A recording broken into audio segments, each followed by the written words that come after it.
nahmaduhu wa nusalli wa nusallimu ala rasulil karim wa ala alihi wa sahbihi wa la hawla wa la quwwata illa billah. Baik, hari ini kita akan membicarakan tentang adab membaca Quran. Ya. Jadi sebenarnya pertama-tama dasar bahwa Quran ini suci dan harus dibaca dalam keadaan suci, itu ada di dalam Quran. Allah katakan dalam Quran, innahu laqur'an al-karim fi lauhim mahfuz la yamassuhu illal mutahharah. Ya kan? Jadi Quran ini yang juga yang ada di Lauhul Mahfuz ini aslinya, ya kan? Aslinya dia suci dan enggak pernah disentuh sama siapapun makhluk. La yamassuhu illal mutahharah, kecuali makhluk yang suci. Jadi Quran ini aslinya ada di Lauhul Mahfuz. Lauhul Mahfuz itu di mana? Lauhul Mahfuz itu di langit. Ya, di langit. Jadi rekaman aslinya Quran itu ada di langit, di nama tempatnya Lauhul Al-Mahfuz. Jadi tempat yang dia sangat terpelihara, nggak ada makhluk yang masuk ke situ. Bahkan malaikat pun nggak bisa sembarang malaikat masuk. Begitu sucinya tempatnya. Dan yang menyentuh Quran yang asli itu hanya al-mutahhar, orang-orang yang suci. Nah, makhluk yang suci. Nah, maka begitu juga kita di dunia ini. Ya, kita harus ingat bahwa yang kita akan pegang ini, yang akan kita baca ini adalah apa? Kitab yang suci, yang datangnya dari yang maha suci, merupakan firman Allah yang maha suci Allah. Ya, itu harus diingat. Jadi jangan kita sentuh Quran itu ketika kita dalam keadaan hadas, atau enggak ada wudu. Nah, apalagi kita dalam keadaan udah enggak ada wudu, masih hadas lagi. Masih hadas maksudnya belum istinja lagi. Ya. Nah, itu harus kita ingat-ingat. Jadi sebagaimana ada dalam kitab kita ini,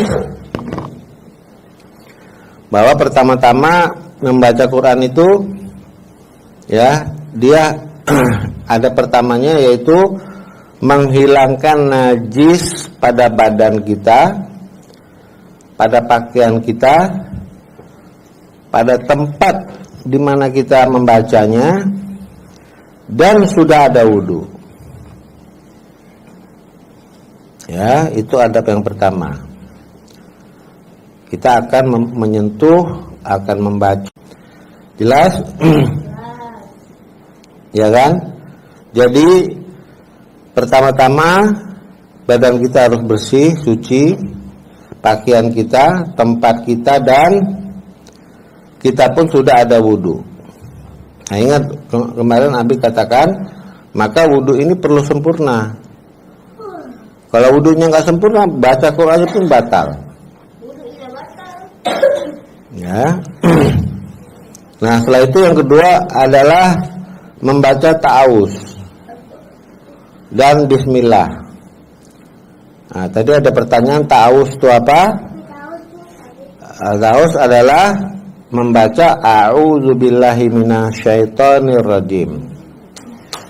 Jadi ta'awuz itu meminta perlindungan kepada Allah dengan membaca a'udzubillahi minasyaitonir rajim,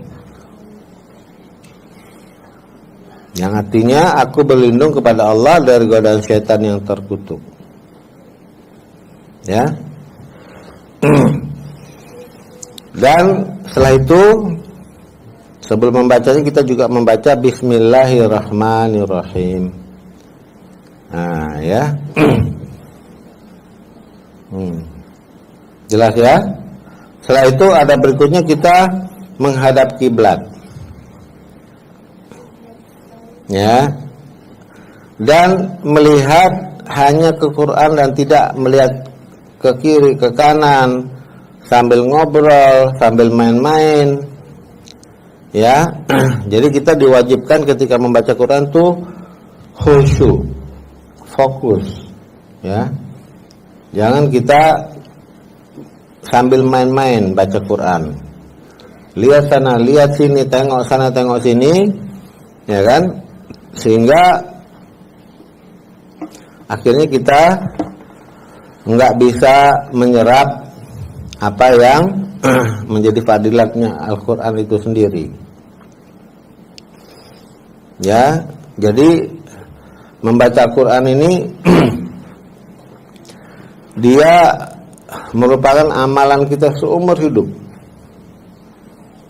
Dari mulai kita kecil sampai ya sebelum kita jumpa malaikat maut nih, kita usahakan nggak boleh kita tinggal baca Quran. Satu hari aja kita nggak baca Quran, ya kalau nggak susah hati kita, berarti itu tanda-tanda hati kita tuh udah mati. Orang yang hatinya hidup nih, susah hatinya. Dia cari-cari, kok kenapa hati saya susah nih kan? Makan udah, minum udah, tidur nyaman, nggak punya masalah, uang pun ada di kantong. Kenapa hati saya susah nih? Oh, udah sehari ini nggak baca Quran rupanya. Ya, karena kita ini kan ada ruh, ada badan. Ya. Makanan badan kita ini apa yang kita makan sehari-hari? Nasi, ya kan, lauk pauk, ya kan, minuman. Itu untuk apa? Untuk badan kita. Ya. Kita juga ada roh, ada ruh, ada jiwa. Makanan jiwa itu apa? Al-Quran. Berarti lagi kalau kita nggak pernah baca Quran, ruh itu lagi puasa. Bukan lagi puasa, dia jerit-jerit ruhnya itu. Menjerit, dia kelaparan. Makanya tetap orang tuh yang jarang baca Quran, hatinya tetap susah, mudah marah. Ya. Nggak bisa maafin orang lain, suka berkata-kata kotor, nggak jujur.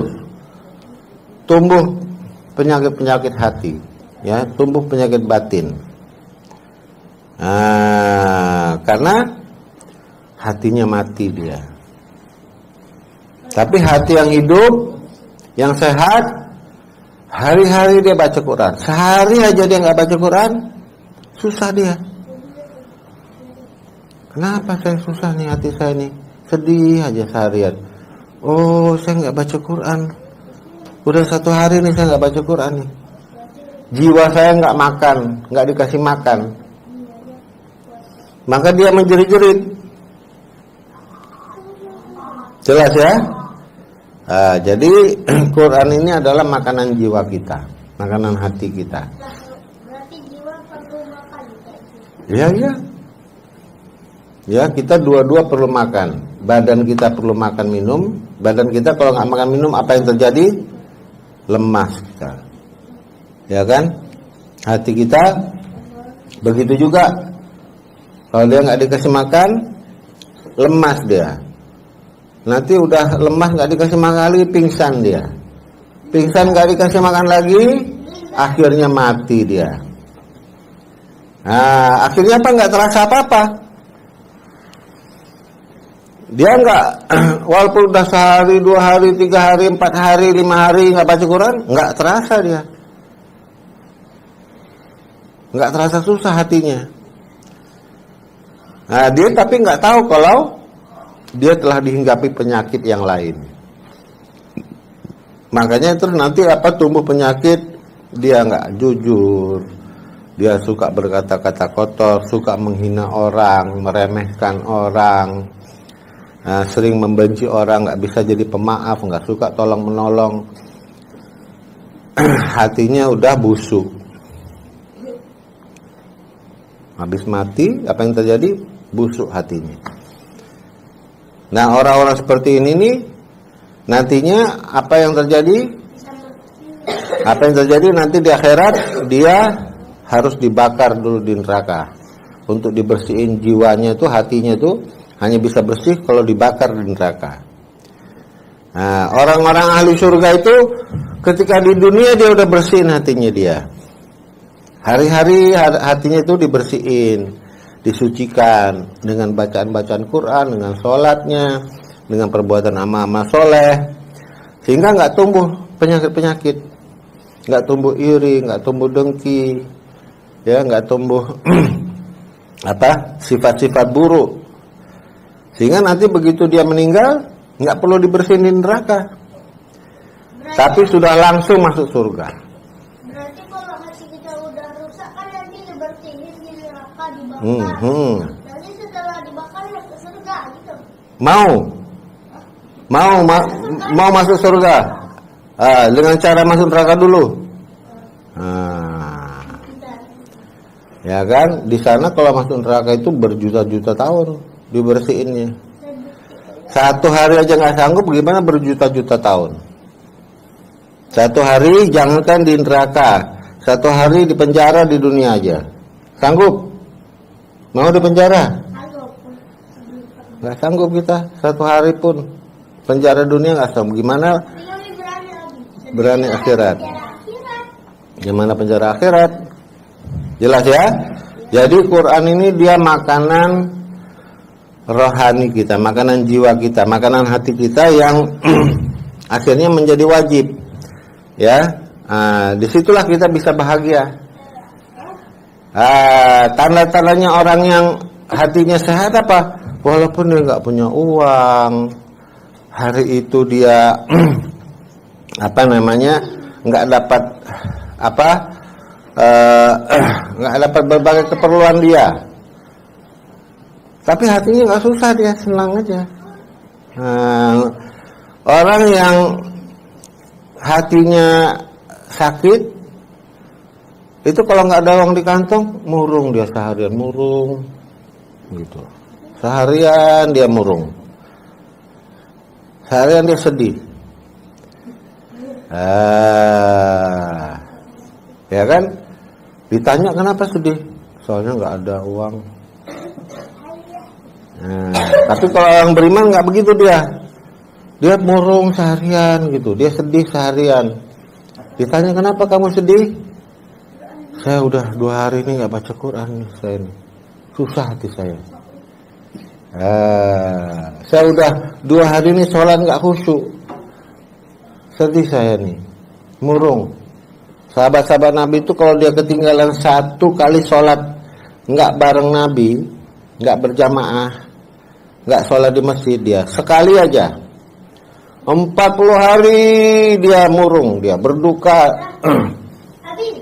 Ditanya kenapa kok hari-hari kamu susah aja hatinya? Iya, saya ini 7 hari yang lalu saya ketinggalan sholat berjamaah, masih susah hati saya nih. Sampai 40 hari 40 malam baru dia bisa senang balik setelah dia perbaikin tuh amalannya. Ya. Waktu dia lagi ber-40 hari 40 malam dia tetap ikut Nabi sholat. Dia tetap naik, tapi hatinya tetap menyesal, dia sedih, tetap sedih. Kenapa kemarin tuh saya nggak ketinggalan? Nggak hilang-hilang itu sampai 40 hari 40 malam hanya gara-gara 1 kali aja ketinggalan sholat berjamaah. Nah, kita gimana? Nggak sholat subuh tadi tenang-tenang aja,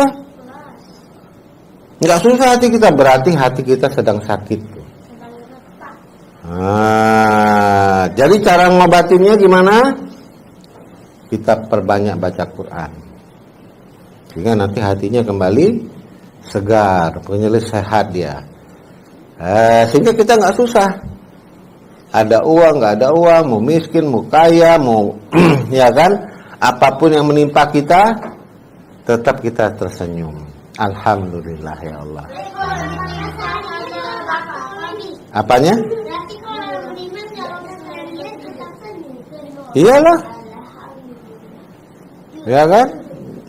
Nah, dia nggak susah hatinya dia. Karena hatinya sehat, hatinya hidup.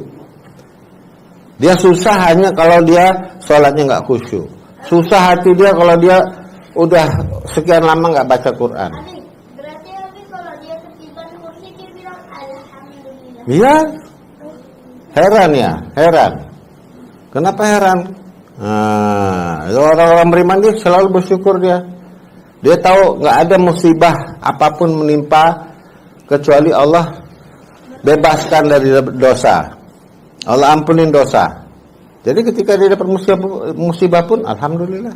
Dia lagi sakit, alhamdulillah ya Allah. Dosa saya ini lagi dicabut sama Engkau ya Allah. Enggak ngeluh dia. Nah, itu hanya bisa kalau hatinya bersih. Demikian ya. Jadi kita akhirin dengan doa kifarahat majelis. Subhanallah wa bihamdihi, subhanaka Allahumma wa bihamdika asyhadu an la ilaha illa anta astaghfiruka wa atubu ilaik.